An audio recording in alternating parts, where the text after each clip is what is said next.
Welcome to Supercar. Today, we're diving into an exciting football match between Barcelona and Monaco. The anticipation has been high for this clash, and it's certainly delivered on all fronts, but not in the way many expected. The match ended with a surprising and commanding 3-0 victory for Monaco, leaving fans of both clubs with plenty to talk about. Barcelona, known for their attacking flair and dominant possession-based football, came into this game as the favorites. However, from the opening whistle, it was clear that Monaco had come with a game plan to disrupt Barca's rhythm. Monaco's strategy was evident from the start, a high press combined with quick counterattacks. They aimed to exploit any space behind Barcelona's backline, and it worked to perfection. The first half was a tight affair, with Barcelona trying to control the game as they usually do, dominating possession and attempting to break down Monaco's defense with their intricate passing. But Monaco was prepared. Their defensive setup was compact, disciplined, and extremely effective in frustrating the Barca forwards. Every time Barcelona seemed to get close to the Monaco goal, there was a defender ready to make a crucial interception or block.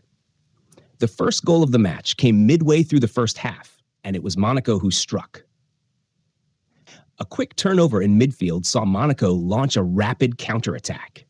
Their winger burst down the right side, sending a precise cross into the box, where the striker was perfectly positioned to slot the ball into the back of the net. The Barcelona defense was caught off guard, and just like that, Monaco took a 1-0 lead.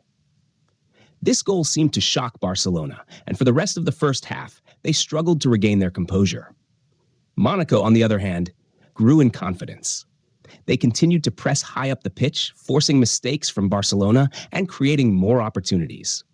Barca's usual fluid passing game was nowhere to be seen, and they ended the first half without a single shot on target. As the teams headed into the break, Barcelona's coach knew that something had to change. The second half began with Barca pushing even harder to find an equalizer. They started to play with more urgency, moving the ball faster and trying to stretch Monaco's defense. However, this opened them up to even more danger on the counterattack. Monaco's second goal came early in the second half, again from a swift counter. This time, it was a long ball over the top that caught Barcelona's defense out of position. The Monaco forward, showing incredible pace, raced onto the ball, rounded the goalkeeper, and calmly finished into the empty net. It was 2-0 to Monaco, and Barcelona was left with a mountain to climb.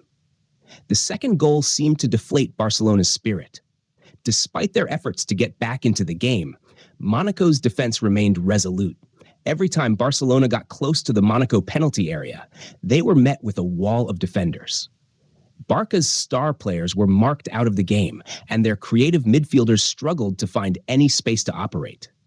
As the match wore on, it became clear that Monaco was not just content with sitting back and defending their lead. They continued to look for opportunities to attack, and in the 75th minute, they found a third goal. A beautifully worked move down the left side ended with a low cross into the box, which was met by the on-rushing midfielder who hammered the ball into the roof of the net. The scoreline read 3-0, and the Monaco fans were in dreamland. Barcelona tried to rally in the final 15 minutes, but it was too little, too late.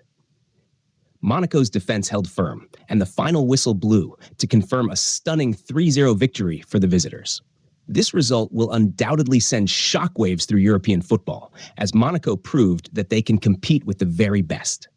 This match was a masterclass in counter-attacking football from Monaco and a wake-up call for Barcelona. It showed that even the best teams can be vulnerable when faced with a well-organized and disciplined opponent.